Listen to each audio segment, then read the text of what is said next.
இந்த தேர்தலின் முடிவின் மூலம் அதிபர் ஒபாமாவுக்கு ஏற்பட்டுள்ள பின்னடைவு குறித்து விவரிக்கிறார் எமது செய்தியாளர் சலீம்.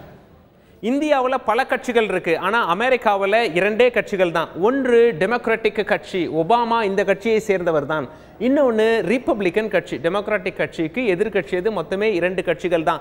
நாம் அடிக்கடி அமெரிக்கன் காங்கிரஸ் இதை சொன்னது, அமெரிக்கன் காங்கிரஸ் இது செய்தது அப்படின்னு சொல்லி நிறைய கேள்விப்பட்டிருப்போம். அது என்ன அமெரிக்கன் காங்கிரஸ்? அது ஒரு கட்சி அப்படின்னா, அமெரிக்காவில் காங்கிரஸ் அப்படிங்கிறது ஒரு கட்சி கிடையாது. அமெரிக்கன் நாடாளுமன்றத்துக்கு பெயர் காங்கிரஸ். எப்படி இந்திய நாடாளுமன்றத்தில் லோக்சபா ராஜ்யசபா என்று இரண்டு இருக்கிறதோ, இதே போல அமெரிக்கன் காங்கிரஸ் அதாவது நாடாளுமன்றத்தில் இரண்டு இருக்கிறது. ஒன்று ஹவுஸ் ஆஃப் ரெப்ரசன்டேட்டிவ்ஸ், இன்னொன்று செனட் சபை. செனட் சபை ரொம்ப பவர்ஃபுல்லானது அப்படின்னு சொல்லி சொல்கிறாங்க. இப்பொழுது இந்த இரண்டு சபைகளும் ஒபாமா கட்சிக்கு எதிர்கட்சியான ரிப்பப்ளிக்கன் கட்சியினுடைய கையில் போய் சேர்ந்திருக்கிறது. அவங்க தான் இப்போ கோலோச்சுறாங்க, ஆதிக்கம் செலுத்துகிறாங்க. இதனால் ஒபாமாவுக்கு ஒரு மிகப்பெரிய பின்னடைவு. எப்படிப்பட்ட பின்னடைவு அப்படின்னு சொல்லி ஒரு கேள்வி எழலாம். உதாரணத்துக்கு, அதாவது அமெரிக்க நாடாளுமன்றத்தில் ஒரு சட்டத்தை இயற்றி அதை ஒபாமா ஜனாதிபதியோட ஒப்புதலுக்கு அனுப்புகிறாங்க அப்படின்னா, இந்நாள் வரைக்கும் ஒபாமா அதை தைரியமாக இல்லை, அதை நிராகரிப்பேன், இது எனக்கு ஒத்து வராது அப்படின்னு சொல்லி திருப்பி அனுப்பலாம்.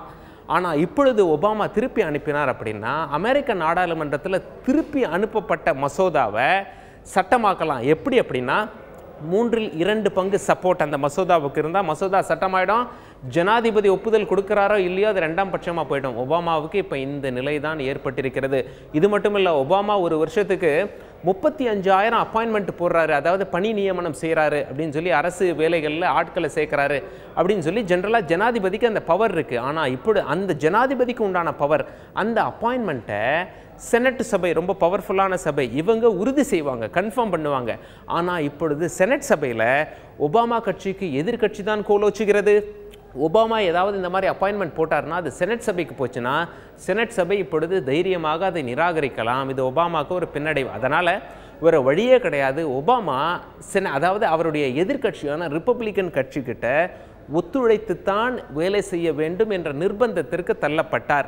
ஒபாமாவின் இந்த தோல்விக்கான காரணம் என்ன அப்படின்னு சொல்லி அமெரிக்காவில் இருக்க அரசியல் வல்லுநர்கள்லாம் என்ன கருத்து தெரிவிக்கிறாங்க அப்படின்னா, ஒபாமா ஒரு நல்ல பேச்சாளர், ஒரு நல்ல ஒரேட்டர். 2008 அமெரிக்காவில் ஒபாமா அலை வீசியது. ஓட்டு போடாத இளைஞர்கள்லாம் போய் ஒபாமாக்காக ஓட்டு போட்டாங்க, நிறைய எதிர்பார்த்து.